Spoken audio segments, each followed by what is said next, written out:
Friends, welcome to my channel. ఈరోజు మా mummy బెండకాయ కర్రీ వండుతుంది. సో రెసిపీ ఎట్లా చేస్తారో షేర్ చేస్తా. ఇక్కడ ఏం లేదు, ఫస్ట్ అయితే నేను బెండకాయలు వేసింది, ఇంకేం వేయలేదు, ఓన్లీ బెండకాయలు వేసింది, పసుపు అల్లం వేసింది, అవి కలుపుతున్నా. ఈ బెండకాయలేమో ఒక నిమిషం, ఇవి మనం బయట దొరికే హైబ్రిడ్ బెండకాయలు కాదు, మామూలుగా న్యాచురల్గా వచ్చేటి అన్నట్టు. ఇవి ఎక్కువ గమ్మిగా ఉండవు, కూర కూడా గమ్మిగా ఉండదు అంట. వేరే బెండకాయలు అయితే ఎక్కువ గమ్మి ఉంటాయి కదా, ఇవి ఎట్లాంటివో చూపిస్తా. చూడండి, అసలు గమ్మిగా ఉండవు, ఇవి తక్కువ.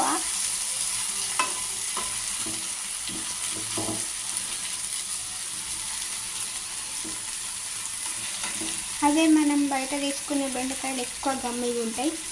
ఇవి మామూలుగా మనం ఇంటి దగ్గర పెంచుకునే బెండకాయలు అన్నమాట. మా మమ్మీ కరివేపాకు వేస్తానని బయటికి పోయింది. మా కరివేపాకు చెట్లు ఇంటి దగ్గరే ఉంటాయి.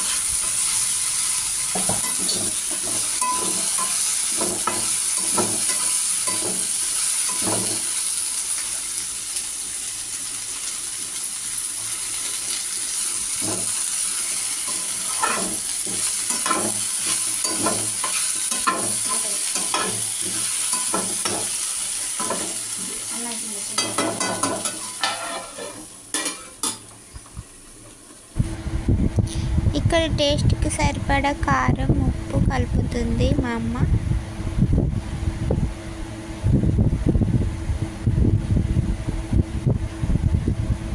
వేసుకొని కలిపేసుకొని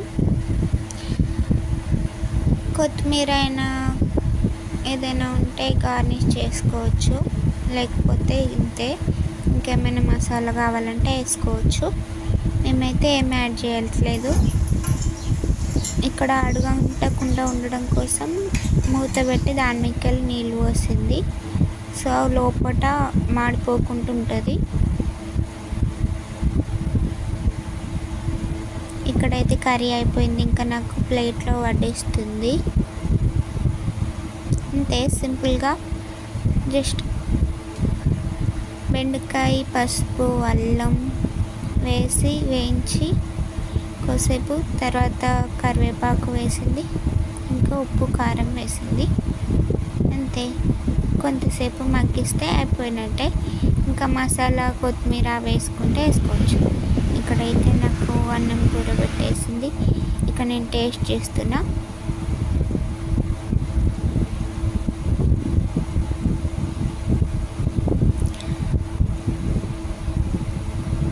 కర్రీ సింపుల్గా అండ్ ఫాస్ట్గా అయిపోయింది కదా. కర్రీ టేస్ట్ కూడా సూపర్గా ఉంది. మీరు కూడా ట్రై చేయండి. వీడియో నచ్చితే లైక్, కామెంట్, షేర్ చేయండి, సబ్స్క్రైబ్ చేసుకోండి. Bye friends, thanks for watching.